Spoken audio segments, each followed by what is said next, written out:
दोस्तों राधे राधे, हम पहुंच गए आज राधा रानी के मंदिर।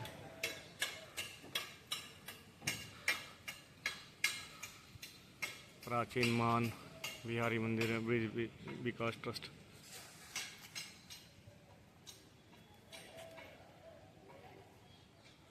हमारे साथ बाबा जी। जो ये मानसरोवर था ये पूरा भरा हुआ था क्या पानी से? हाँ बाबा, हाँ पूरा भर गया। यहाँ भी पानी था हाँ देखो जहाँ तक निशान लग रहा है। और जहाँ पे हम बैठे हैं यहाँ भी? हाँ यहाँ तक आ गए। अच्छा, ऊपर तक का।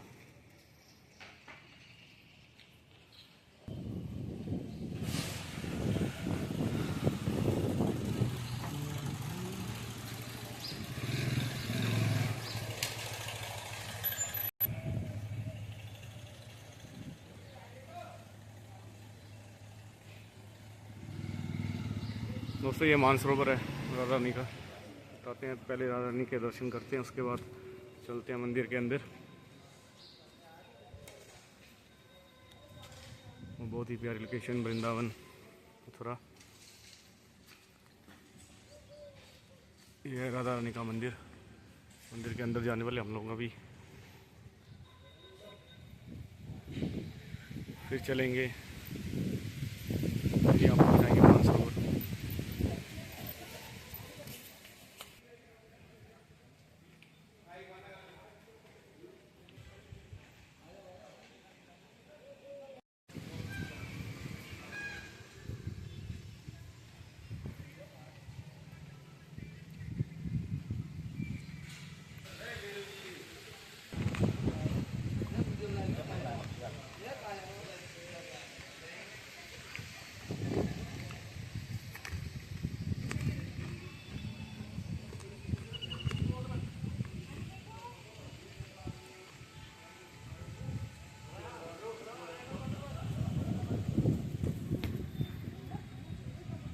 अच्छा, ये है राधा रानी का मानसरोवर है ना?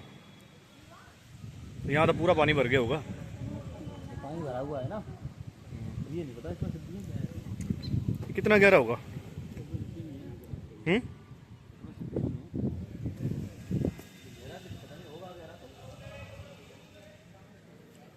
ये मछली बहुत है इधर।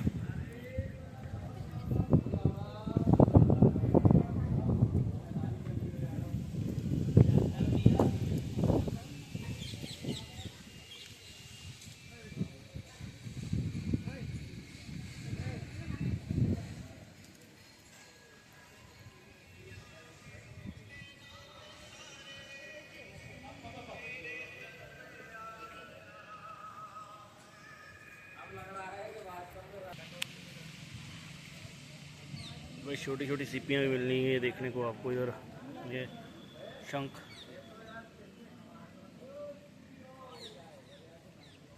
ये वही है।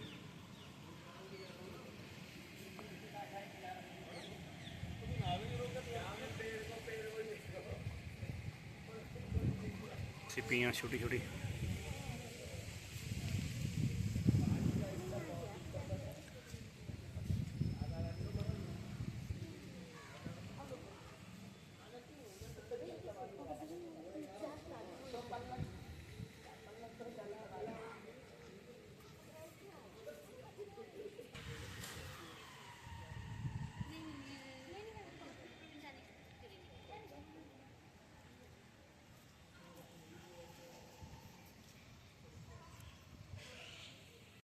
बोलिए जय जय श्री कृष्ण भगवान, राधे राधे जी। श्याम श्यामा श्याम। श्याम, हाँ जी देखिए द्वापर में भगवान श्री कृष्ण का अवतार हुआ। हाँ जी और द्वापर में यमुना किनारे बंसी बट पर महाराज हुआ। हाँ जी शरद पूर्णिमा की रात्रि थी हाँ जी जिसमें महाराज हुआ। वो रात्रि 6 महीने की हो गई। महाराज में अनलिमिटेड अनगिनत गोपियां थीं। उनके पैरों में पायल और घुंघरू थे। उधर कैलाश पे प्रभु महादेव अपने प्रभु श्याम सुंदर और राधा रानी के भजन में बैठे थे। महादेव जी भज रहे थे, राधे कृष्ण राधे कृष्ण राधे कृष्ण। देखिए जब महाराज शुरू हुआ हाँ जी तो गोपियों के पैरों के पायल और घुंघरू बजने लगे, प्रभु की बंसी बजने लगी और एक ऐसा मधुर संगीत पैदा हुआ जो कि तीनों लोकों में छा गया। वो इतना मधुर संगीत था, जिस किसी के कानों में वो ध्वनि गई वो महाराज की तरफ भागने लगा। चाहे वो देवता हों, मनुष्य हों, किन्नर हों, पशु पक्षी भी महाराज की तरफ भागने लगे। उधर कैलाश पे प्रभु महादेव जी के कानों में वो मधुर ध्वनि गई। प्रभु महादेव जी का भजन भंग हो गया। महादेव जी ने विचार किया कि भाई इतनी मधुर ध्वनि कहाँ से आ रही है जो कि मेरे भजन को भंग कर रही है। महादेव जी ने अपने विवेक से पता लगाया जी। तो उनको मालूम हुआ ये तो यमुना किनारे बंसी बट पर महाराज हो रहा है, मेरे प्रभु सिंहासन पर विराज रहे हैं, मैं भी चलूं, अपने प्रभु का दर्शन करूं, अपने नेत्रों को सफल करूं। माता पार्वती और प्रभु महादेव उसी क्षण कैलाश से चल दिए और उस जगह आई जहाँ महाराज हो रहा था। वहाँ महाराज के चारों तरफ 2 गोपियाँ पहरा दे रही थी, ललता और विशाखा। माता पार्वती उस महाराज में प्रवेश हो गई और प्रभु महादेव जैसे ही प्रवेश हो रहे थे तो जो पहरा दे रही थी गोपियाँ, उन्होंने प्रभु महादेव जी को महाराज में जाने से रोक दिया और प्रभु महादेव जी से कहा, देखो प्रभु आप तो पुरुष हैं, आप इस महाराज में कैसे हो? प्रभु इस महाराज में यहाँ जनानी है, लेडीज हैं, पुरुष अकेले प्रभु श्याम सुंदर है, दूसरा पुरुष इसमें प्रवेश नहीं कर सकता। महादेव जी गोपियों की बात सुनकर बहुत निराश हुए और निराश होकर बोले, अरे गोपियों, मैं तो कैलाश से आया हूँ अपने प्रभु का दर्शन पाने के लिए और अपने नेत्रों को सफल करने के लिए। आप लोग मुझे कोई उपाय बताइए जिससे मैं भी प्रभु का दर्शन पा सकूं। गोपियाँ बोली, प्रभु बहुत आसान उपाय है, पास में यमुना जी बह रही हैं, आप वहाँ जाइए, यमुना जी में आप स्नान करिए और उनसे प्रार्थना करिए यमुना जी से कि हे यमुने मेरा गोपी रूप हो जाए। प्रभु महादेव ने यमुना जी में 3 डुबकियाँ लगाई और वो गोपी बन गई। जैसे ही प्रभु महादेव गोपी बने, यमुना जी ने प्रकट होकर अपना सारा श्रृंगार दे दिया। अब प्रभु महादेव सज धज कर गोपी बनकर जैसे ही उन्होंने महाराज में प्रवेश किया, प्रभु की उन पर नजर गई तो प्रभु श्याम सुंदर तुरंत सिंहासन से खड़े होकर बोले, आइए गोपीश्वरी, आइए गोपीश्वरी। बड़े आदर और सम्मान से गोपी बने महादेव जी को प्रभु ने अपने बराबर सिंहासन पर बिठा दिया। आप लोग ध्यान दीजिए, उसी समय से महादेव जी को गोपेश्वर महादेव के नाम से जाना जाता है। लेकिन इस बात से राधा रानी रूठ गई और रूठ कर गोपियों से बोली, अरे गोपियों, देखो आज हमारे प्रभु ने क्या लीला की है। आज एक नई अनजान गोपी आई है, न जाने कहाँ से, काली कलूटी।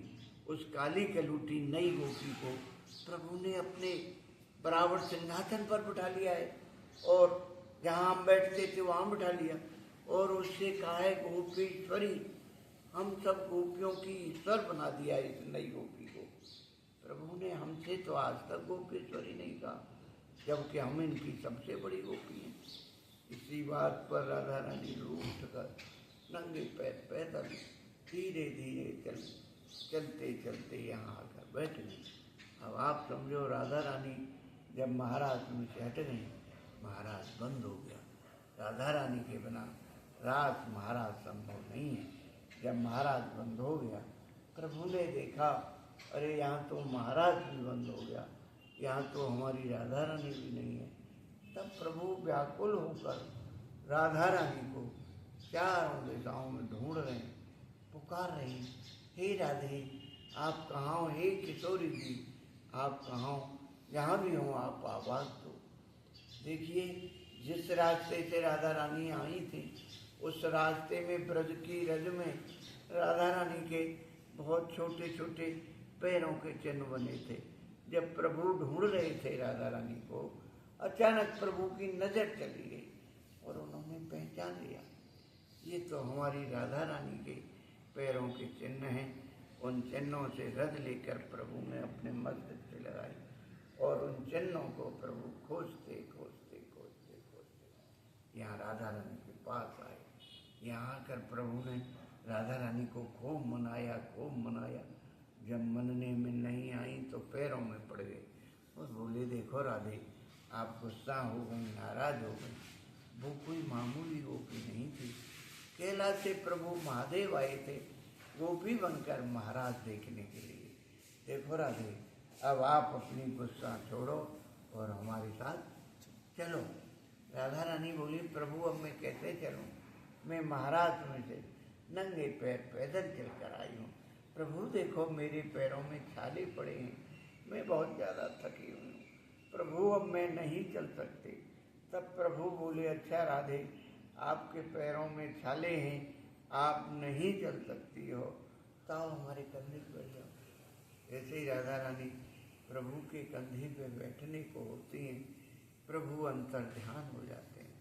जब प्रभु अंतर्ध्यान होते हैं तो राधा रानी प्रभु की याद कर करके खूब रोती हैं, मेरे श्याम कहाँ गए, मेरे कन्हैया कहाँ गए, मेरे प्रभु कहाँ गए। और प्रभु की याद कर करके राधा रानी के रोने से, उनकी अश्रुधारा से, ये जो आप सरोवर देखोगे जी, ये राधा रानी के आंसुओं से भरा सरोवर है। अच्छा, यहाँ राधा रानी ने मान किया, इस जगह पर मान किया। रूठने को मान कहते हैं। मान किया और मान करने से उनके आंसुओं से सरोवर भरा है, इसी से इसको मान सरोवर कहा गया है। और इस स्थान को राधा रानी मान सरोवर धाम कहा गया है। यहाँ प्रभु अपनी बंसी और मुकुट नीचे राधा रानी मंदिर में राधा रानी के पास छोड़कर यहाँ से प्रभु द्वारका चले गए। द्वारका में जब कभी भी आपको सौभाग्य मिले प्रभु के दर्शन का, तो आपको वहाँ बंसी और मुकुट का दर्शन नहीं होगा। द्वारका में वहाँ सुदर्शन चक्र का दर्शन होगा। बंसी और मुकुट का दर्शन साल के 365 दिन नीचे जो राधा रानी का मंदिर है, आप दर्शन करके आए हो वहाँ, तो वहीं राधा रानी के मंदिर में बंसी और मुकुट का दर्शन होगा। और ये बड़ी पवित्र भूमि है, तपस्या की भूमि है, प्रेम की भूमि है, भक्ति की भूमि है। जब कभी भी आपको यहाँ आने का सौभाग्य मिले तो सबसे पहले सरोवर पर जाइए, सरोवर से नमन करिए और अपने ऊपर 5 छींटे डालिए, आचमन करिए, अपने नेत्रों से जल लगाइए। देखिए, ऐसी मान्यता है, इस मान सरोवर में स्नान करने से, राधा रानी का दर्शन करने से मनोकामनाएं तो पूरी होती ही हैं, कलयुग के कष्टों पापों से मुक्ति मिलती है। बोलिए जय जय जय जय श्री कृष्ण, जय जय श्री राधे राधे, राधे राधे, जय जय श्री राधे, राधे राधे। श्याम श्याम।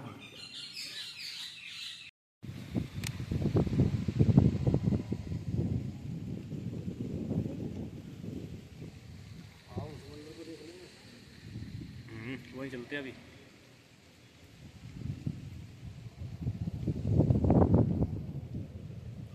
मछलियाँ ही मछलियाँ, छोटी छोटी बहुत ज़्यादा है। मानसरोवर, राधा रानी के मंदिर वृंदावन में।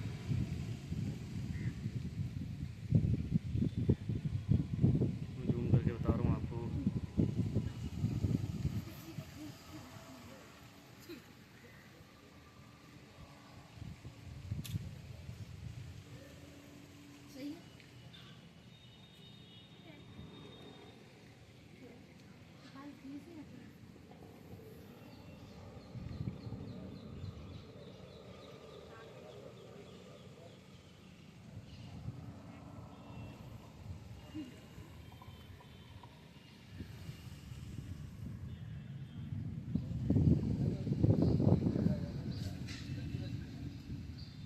जो आप देख रहे हैं वो छोटी छोटी मछलियाँ हैं सारी।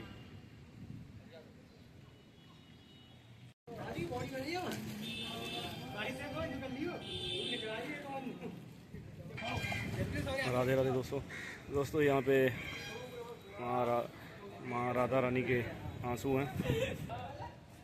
ये आंसुओं से बना हुआ माँ राधा रानी का मानसरोवर, जो कि राधा रानी के मंदिर है वृंदावन में।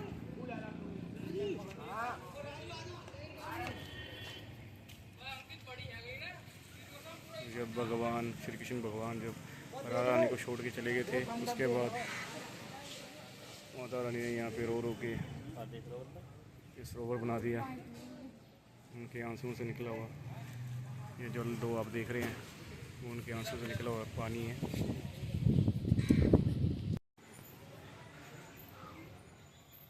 मान्यता के लिए यहाँ पे डोरी वगैरह बांधी जाती है।